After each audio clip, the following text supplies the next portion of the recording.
잘 지냈어요 모두 보고 싶어서 우리도 어쩜 이렇게 시간이 안 가는지 정말 버스 안에서 going 이불 속에서 going은 언제나 너에게 going.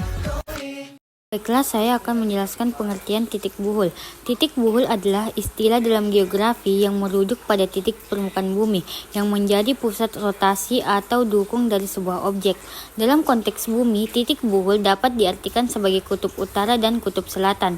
Titik ini juga sering digunakan dalam ilmu fisika dan untuk menggambarkan titik di mana objek dapat berputar atau berbalik tanpa berpindah tempat. Berikut ini adalah contoh soal penyelesaian titik buhul.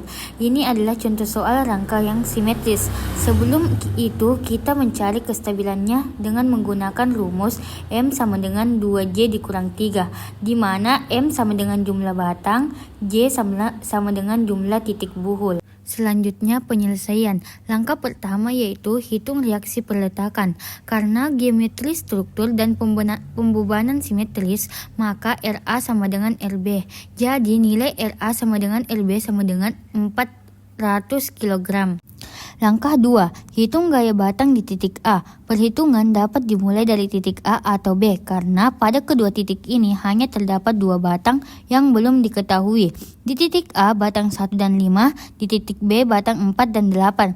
Di titik A ada batang S1 dan S2 yang diasumsikan sebagai gaya tarik. Sigma vertikal A sama dengan 0, RA tambah S1 sin alpha sama dengan 0.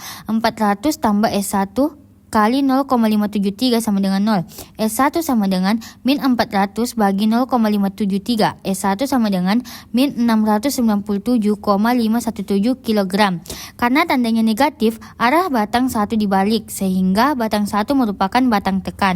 Sigma horizontal pada titik A didapat S5 sama dengan 571,429 kg. Karena tandanya positif, arah batang 5 sudah benar, sehingga batang 5 merupakan batang tarik. Langkah 3. Hitung gaya batang di titik C. Di titik C terdapat 2 batang yang belum diketahui yaitu batang 6 dan batang 9. Sigma horizontal pada batang S5 dan S6. S6 sama dengan S5 sama dengan 571,429 kg. Karena tandanya positif dan arah batang 6 sudah benar, sehingga batang 6 merupakan batang tarik. Batang 9 merupakan batang 0 jika digunakan sigma vertikal sama dengan 0. Hanya ada satu batang yaitu batang 9 jika di titik C bekerja beban terpusat. Langkah keempat yaitu hitung gaya batang di titik F. Di titik F terdapat 2 batang yang belum diketahui yaitu batang 2 dan 10.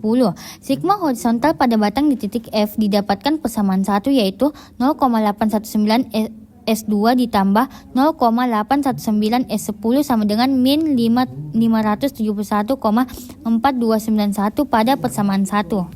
Sigma vertikal didapat persamaan 0,573 S2 dikurang 0,573 S10 sama dengan min 200 pada persamaan kedua. Pada kedua persamaan tersebut dapat diselesaikan dengan menggunakan metode, yaitu 2 metode substitusi dan eliminasi, sehingga didapat S2 sama dengan minus 523,138 kg. Karena S2 bertanda negatif, maka arah gaya dibalik, sehingga batang 2 merupakan batang tekan. S10 sama dengan minus 174,379 kg. Karena S10 bertanda negatif, maka arah gaya dibalik, sehingga batang 10 merupakan batang tekan. Selanjutnya langkah 5, hitung gaya batang di titik G.